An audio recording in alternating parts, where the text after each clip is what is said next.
46 new cases in L.A. County in just the last 24 hours. Nearly 600 confirmed cases of coronavirus statewide. 17 deaths in California so far.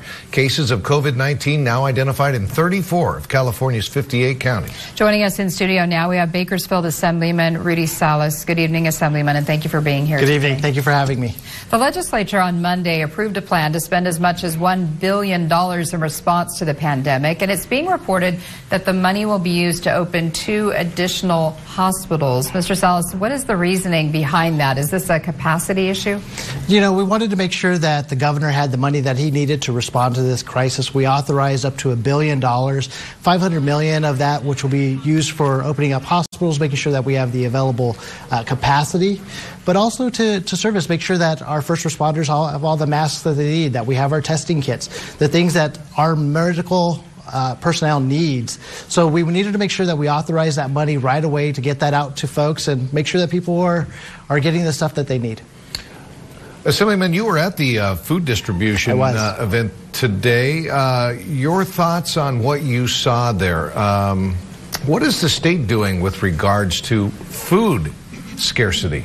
Yeah, you know, this is one thing this morning, let me just tell you, it was a great showing, great turnout. But what I really like about Bakersfield and Kern County and the Valley is that when push comes to shove or people need to come together, we all come together and we pull our sources together. And I think that's what you saw with the volunteers, everyone making sure that people had milk and they had rice and they had food to put on the table to feed you know, their families. And I think that's what you saw. And I just the amount of people coming together with the MLK Community Initiative, with the Supervisor Perez and everybody making sure that families were kept. What we're doing at the state is we're making sure that resources are flowing from the state down to the locals to make sure that we're meeting these needs. So whether it's putting food on the table or whether it's making sure our nurses have the gloves that they need or the masks that we need locally or the testing kits, we're going to do that. And I think that's what you're seeing the legislature and you're seeing the state do, is make sure that we have the resources we need to make sure that families are safe. We want to make sure that everybody's safe, everybody's being responsible. And you know, and that's what we're trying to do. We're trying to let people know that government's still here, our offices are still working, we're here working for you.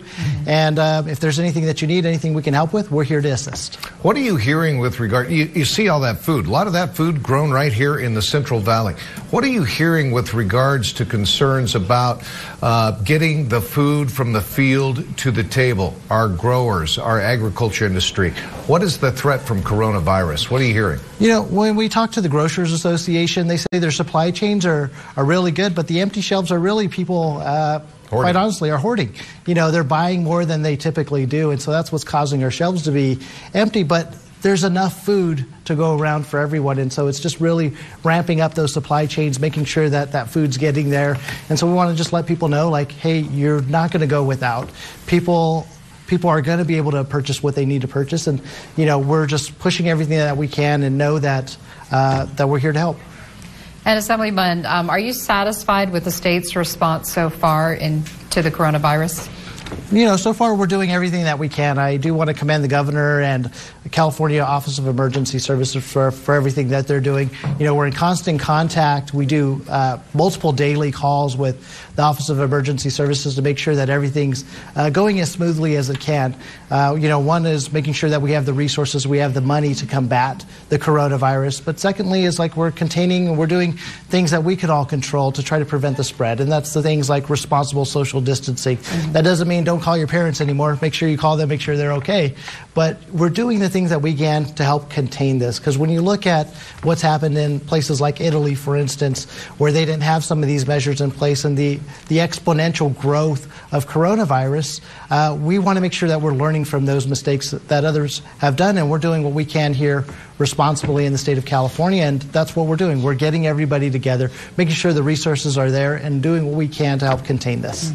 All right, well, we haven't heard of any initiatives yet. We're running out of time, but I wanted to get to the homeless issue, but maybe we'll catch up to you on that topic at a later date. But social distancing for homeless represents its own set of problems. Yeah, and part of the money that we got or that we authorized on Monday night will actually go towards the homelessness, and I think the governor today is going to issue an executive order showing $150 million actually addressing the homeless situation and making sure that the virus isn't spread among that population as well. Okay.